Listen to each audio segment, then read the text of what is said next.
Tahun 75 itu pertama abah saya itu mendirikan semacam taman pendidikan resmi. Dia ada waktu itu sebelumnya masih langgar. Kakek biasa. Saya itu ngajari ngaji anak-anak. Mungkin termasuk bapak-bapaknya Kemantangwar ini dan seorang sepuh-sepuh di sini sebelumnya sudah ada langgar.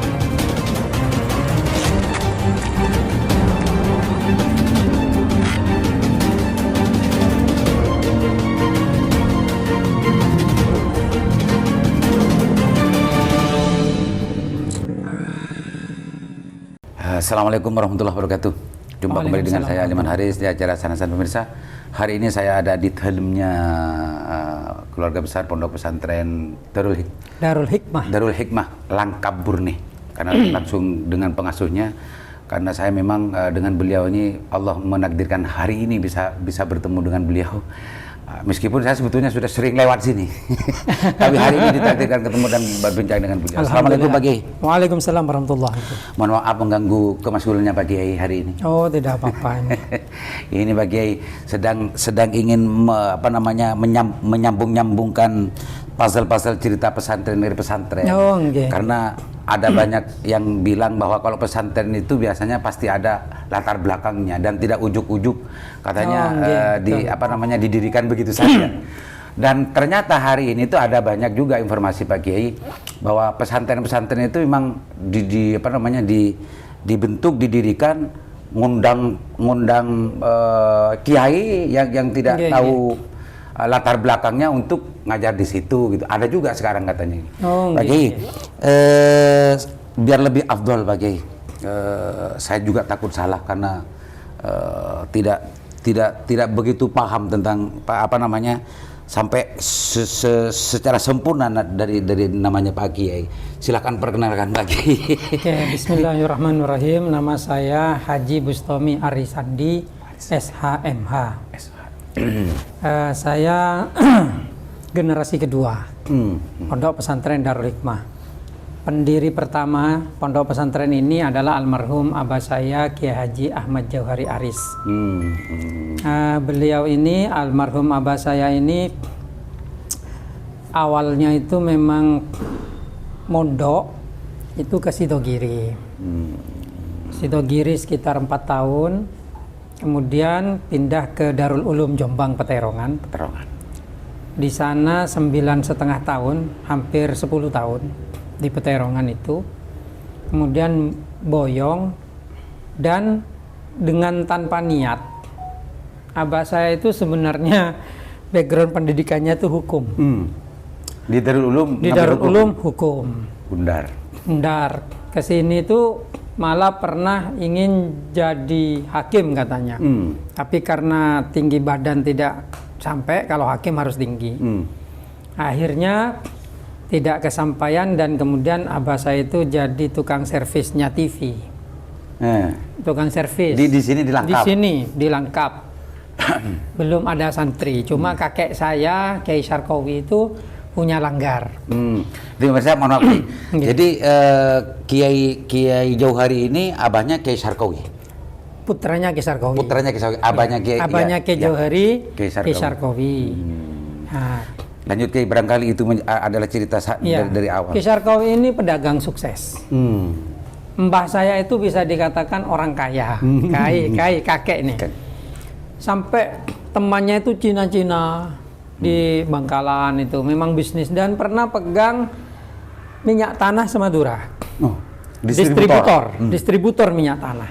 Waktu kecil saya pernah dibawa itu mendistribusikan. Naik tangki gitu, tangki Pertamina. Saya dibawa di pangku dengan kakek itu. Kiai Sarkowi itu. Nah, almarhum abah saya itu setelah boyong itu memang tidak ada cita-cita jadi kiai. Awalnya ya tukang servis, kemudian berdagang. Mengikuti Kiai Sarkowi. Buka toko gitu. Tapi mungkin Allah menakdirkan. Benar apa yang sampean katakan tadi itu, bahwasanya dari atas itu memang ada. Nah, iya Pak Kiai. Kalau di sini ini kan dari pucuk Tanjung Pakoran sini.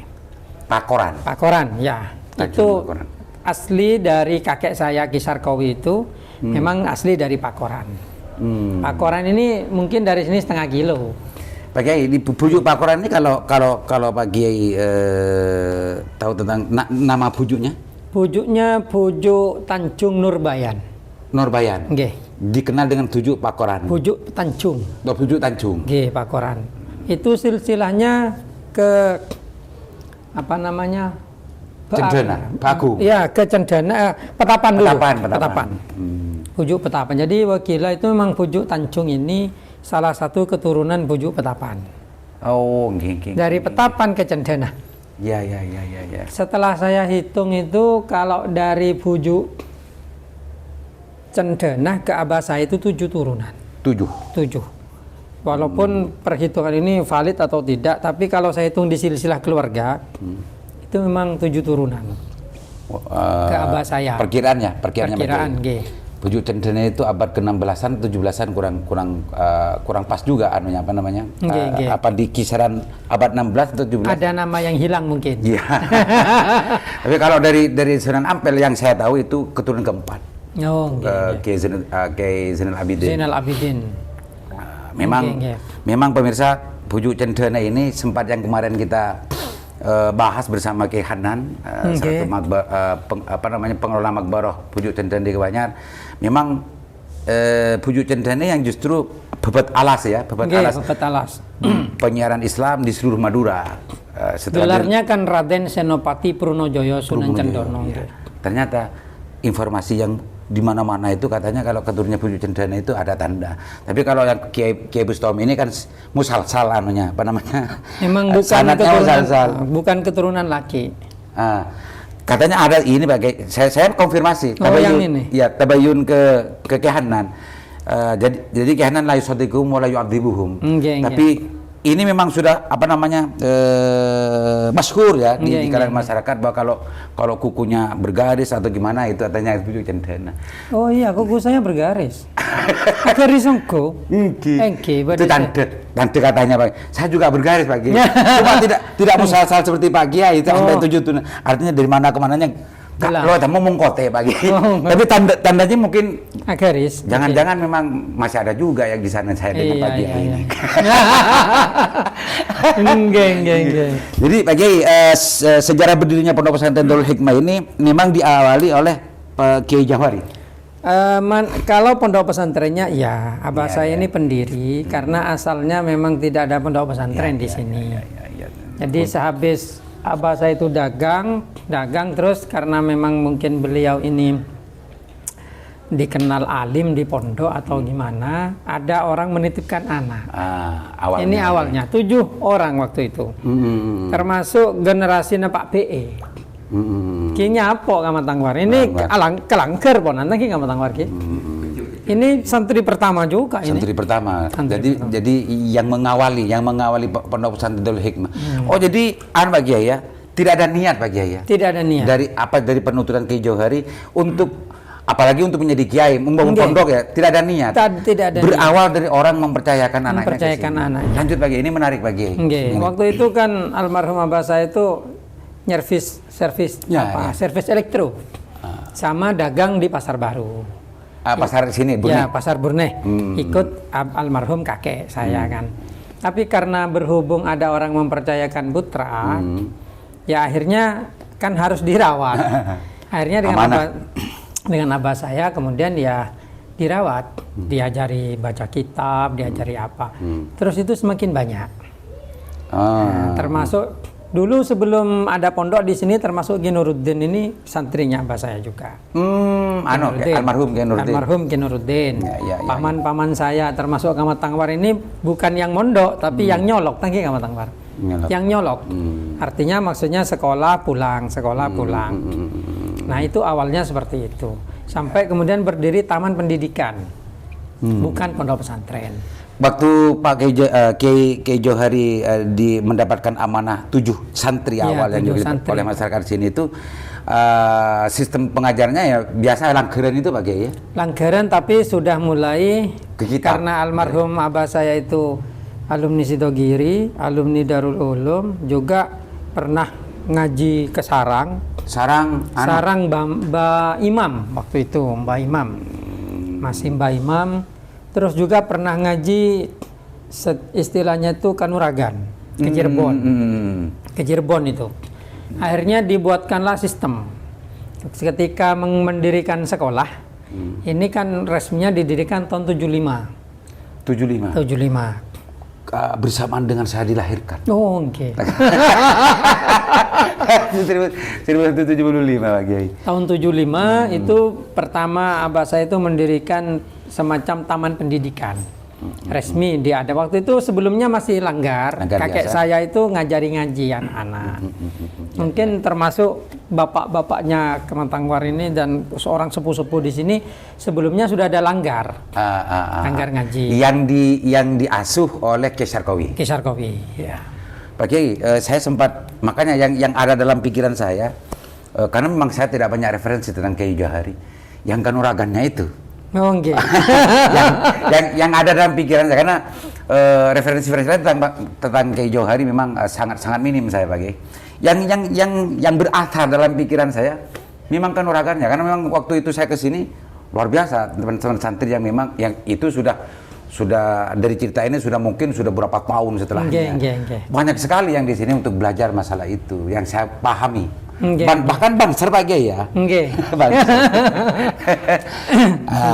Itu awal 7 santri tidak ada niatan sama sekali untuk menguruskan pondok, tapi ini jalannya Pak Kiai ya. Jalannya ya.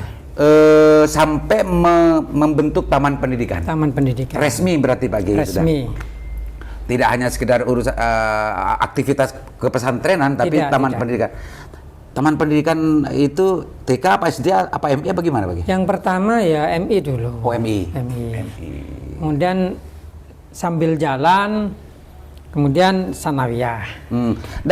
Ketika Pak pembentukan Taman Pendidikan MI itu Pak Kiai masih ada nggak catatannya tahun berapa itu?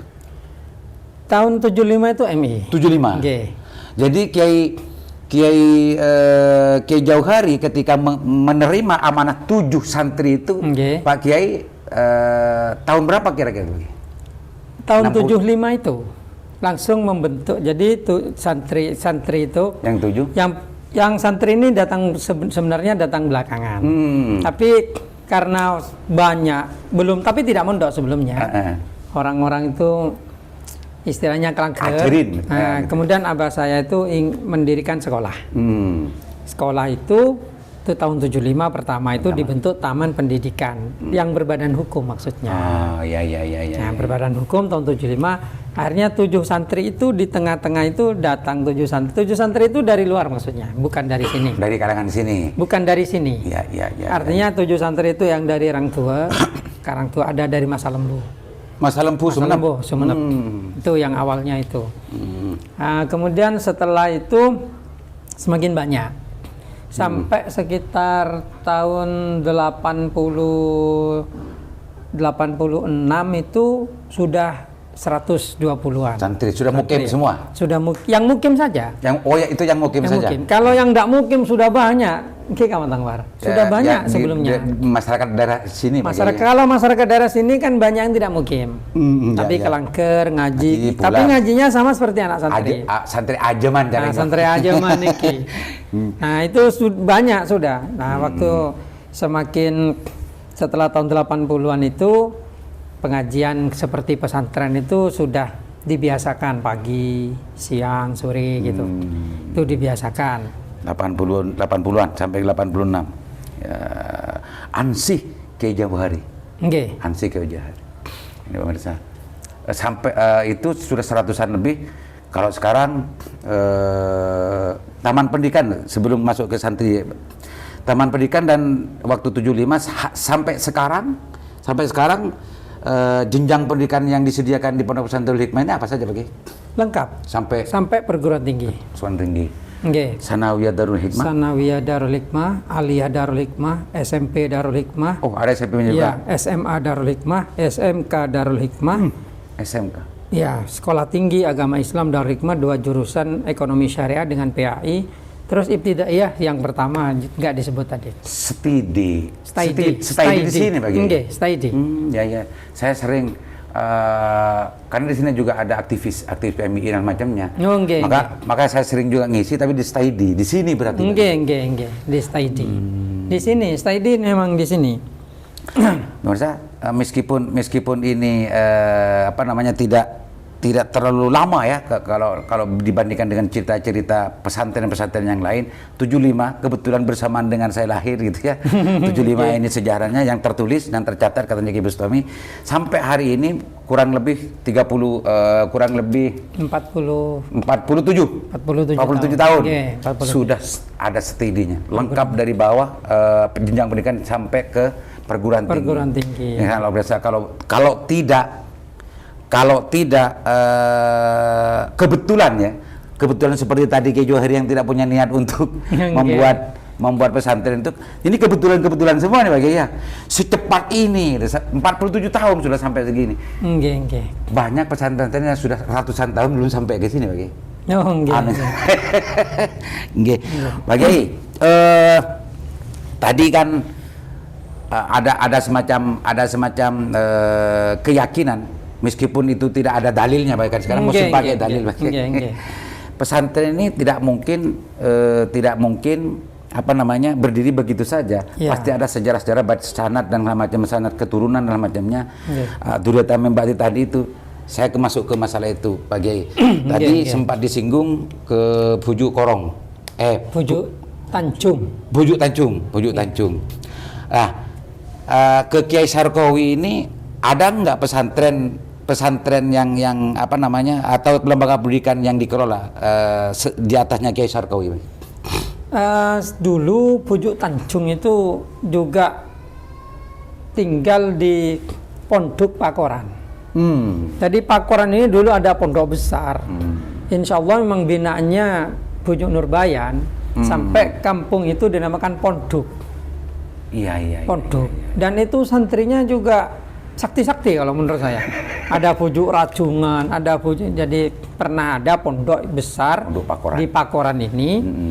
Walaupun besarnya itu bukan besar seperti pondok-pondok, tapi mungkin kayak Syekhona Holil saja santrinya kan hanya puluhan, tapi jadi semua.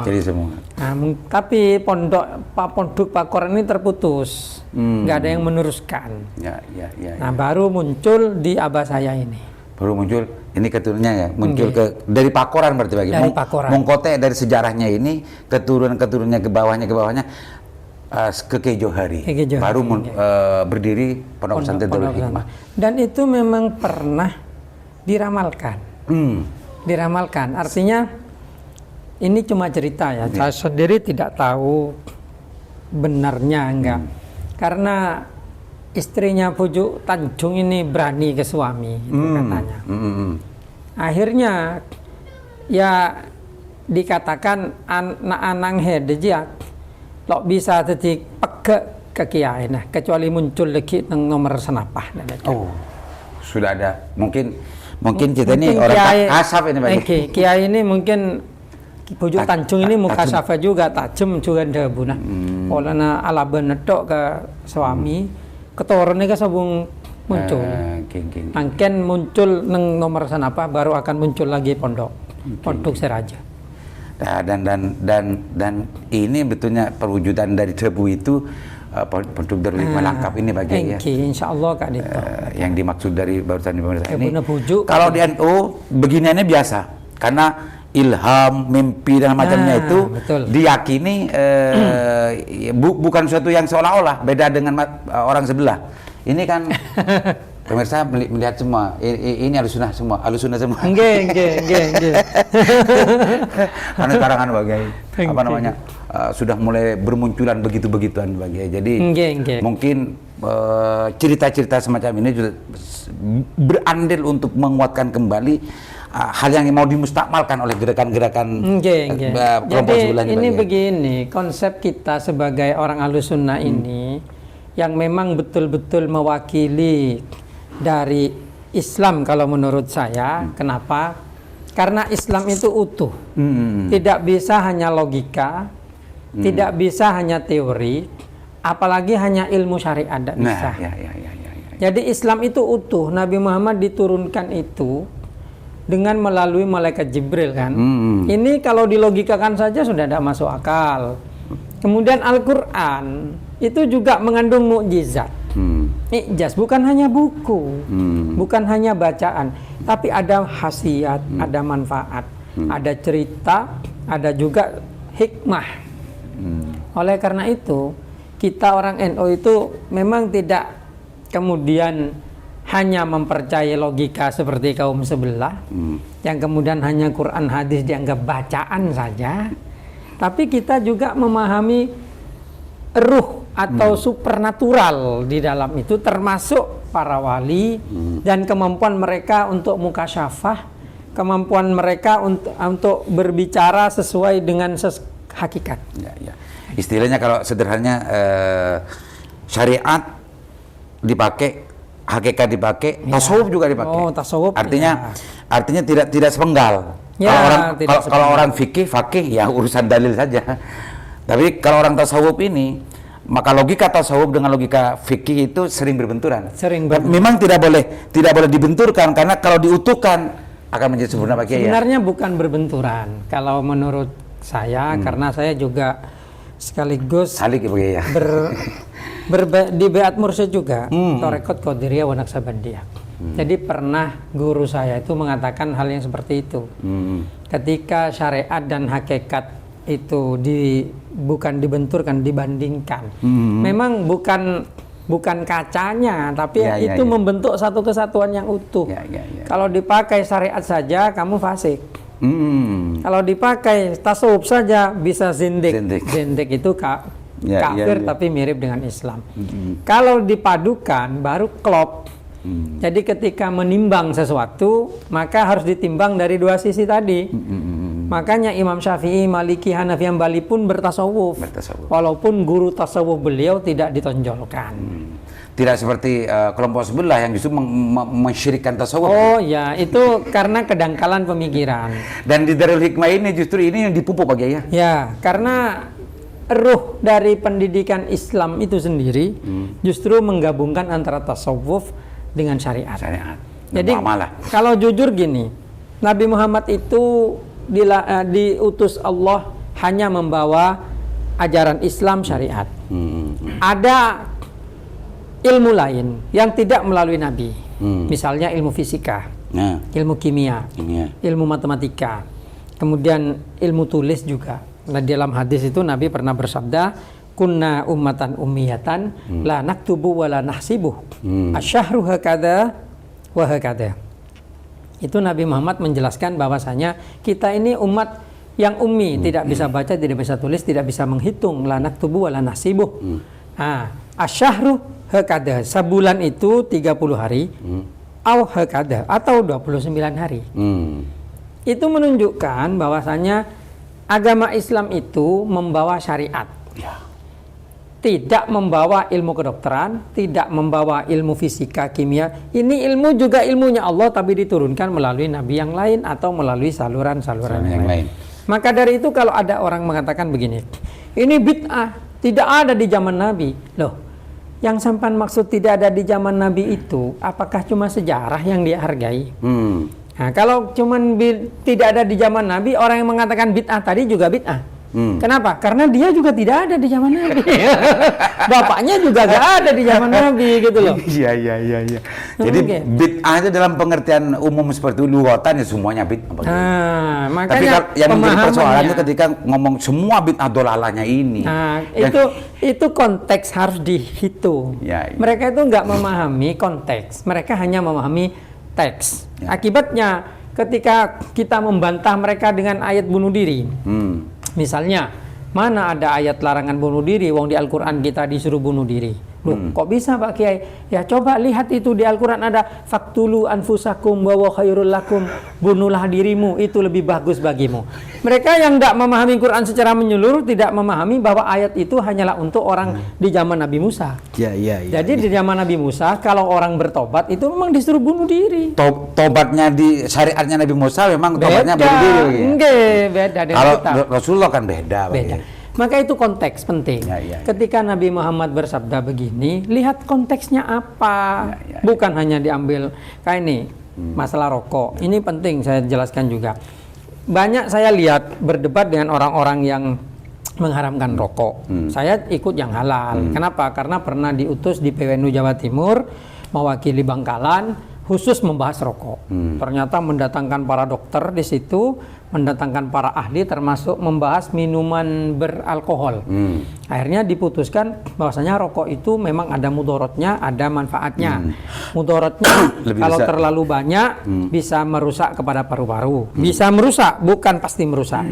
Manfaatnya mengikat sel otak agar tidak cepat pudar, sehingga rokok itu memperlambat kepikunan. Ini dokter yang ngomong. Ketika dibahas, maka dengan para ulama di PWNU Jawa Timur diputuskan rokok mubah, boleh. Jadi mubah. Kenapa? Karena potensi mudorotnya itu hanya potensi, belum jelas. Dibuktikan apakah semua orang yang merokok itu kena paru-paru? Tidak. Apakah semua perokok berumur pendek? Tidak. Apakah semua perokok itu kemudian sakit kayak kena racun? Tidak. Beda dengan Homer. Dari 100 orang yang minum Homer, dari 100 orang yang minum Homer mabuk semua. Mabuk semua. Tapi kalau perokok, 100%. tapi kalau perokok belum tentu. Dari 100 orang yang perokok yang mati karena didiagnosa karena rokok belum sudah tidak 100%. Yang tidak merokok juga mati sebab paru-paru juga. Pemirsa, ini mauhum namanya. Itu urusan furu'iyah, urusan ikhtilafiyah, dan boleh-boleh saja dalam konteks ini. Tapi kalau NU dan Darul Hikmah ini sebetulnya adalah pejuang akidah Ahli Sunnah wal Jamaah, khususnya yang sifat 20 macam kan diajarkan Pak. Jelas. Kalau orang sebelah kan ini yang dikafirkan 20 tauhidnya ada 3 dan macam-macam. Itu yang sebelah itu memang pegang kepada buku pendirinya Muhammad bin Abdul Wahab. Itu dalam bukunya itu menyatakan barang siapa yang berakidah dengan Asy'ari dan Maturidi kafir hukumnya, halal darahnya dan hartanya juga harta fai, artinya boleh dirampas. Boleh dirampas. Itu pendirinya Wahabi itu. Pemirsa, untuk bicara masalah ini insyaallah nanti saya minta waktu kepada Kiai terkait urusan tema-tema khusus terkait dengan urusan syar'i atau yang lain-lain. Tapi untuk kali ini pemanasan saja pemirsa. yang untuk season ini adalah tentang masalah sejarah pendirian Pondok Pesantren Darul Hikmah. Dan ternyata meskipun Kiai Johari sendiri yang menjadi muassis dengan sebagaimana yang ceritakan tadi, ternyata Durita min ba'dnya tidak lepas. Dan keyakinan ini terbukti lagi yang ada dalam keyakinan masyarakat NU terbukti lagi dengan ceritanya Pak Kiai Bustami tadi itu, bahwa memang Durita min ba'd ini kayaknya sampai hari ini masih terus terbukti. Jadi memang begini. Untuk masalah Durita min ba'd itu sudah jelas. Kenapa? Nas Pak Kiai. Karena ini bukan hanya diakui oleh orang-orang yang agama, tapi orang-orang umum itu memiliki yang namanya teori DNA. Di dalam teori DNA itu, untuk DNA yang bersifat unggul, terutama yang memiliki keilmuan yang tinggi atau memiliki kelebihan-kelebihan yang lain, itu pasti DNA itu diturunkan kepada keturunannya. Tetapi tidak semua keturunannya bisa mengaktifkan DNA unggul itu. Itu memang perlu dipupuk dengan doa. Jadi ceritanya abah saya, waktu abah saya mondok itu, umminya abah saya itu puasa terus, Senin Kemis puasa, mempuasai putranya yang mondok. Termasuk Kai Sarkowi itu sholat malamnya bisa ditanya kepada alumni yang ada. Jam 1 sudah bangun, sampai subuh tidak tidur. Memang setiap hari kerjanya wiritan. Itu senyerap Pak Kiai. Itu senyerap yang mengaktifkan DNA itu loh. Pak Kiai, barangkali ada hal yang mau disampaikan kepada pemirsa Lingkar Jatim dan juga Sandasan terkait dengan urusan kepesantren dan cerita-cerita yang sempat diceritakan Pak Kiai, dan insya Allah mungkin dalam waktu dekat saya akan main lagi ke sini Pak Kiai. Siap. Untuk mempertajam masalah-masalah yang lain. Bukan urusan sejarahnya sudah selesai hari ini. Silakan Pak Kiai sebagai kalau menurut pemahaman saya ini, kalau di Darul Hikmah ini kunci keberhasilan dan kecepatan perkembangan itu ada di buku karangan abah saya. Abah saya ada ini kitabnya, oke. ada. Artinya ada itu banyak. Jadi abah saya itu waktu mondok sering nulis kitab Qawaidul Fikih, kitab Usul Fikih, terjemah Alfiyah Ibnu Malik, terus usul fikhul Islam, kemudian fikhul Islami. Ada juga yang agak besar itu kayak kitab ini 2 jilid yang namanya Tuhfah Matlabut Tullab. Ya, itu semua dibuat abah saya itu tujuannya mempermudah santri. Ya. Agar memahami cara memahami ilmu nahwu, terutama Alfiyah Ibnu Malik, Jurmiyah apa itu. Jadi di sini beda dengan pondok lain. Kalau pondok lain itu biasanya dari bawah Jurmiyah, kemudian Imriti, kemudian Mutamimah, kemudian baru Alfiyah. Kalau di sini tidak. Jurmiyah hatam langsung Alfiyah. Oh, nggak ke Imriti dulu? Nggak usah. Di mana caranya menyambungkan Jurmiyah dan Alfiyah? Ya di kitab karangan abah saya ini. Wasolnya, sehingga ketika anak memahami kitab yang karangan abah saya itu, begitu dia ngaji Alfiyah langsung ngerti. Ya. Alfiyahnya juga dikarang abah saya. Terjemah syarahnya dijelaskan.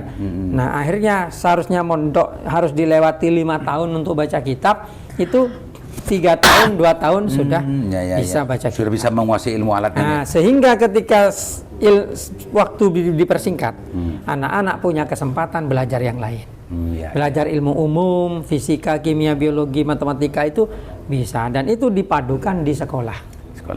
Langsung makanya ada sanawiyah, ada SMP, ada aliyah, itu semuanya hanya nama.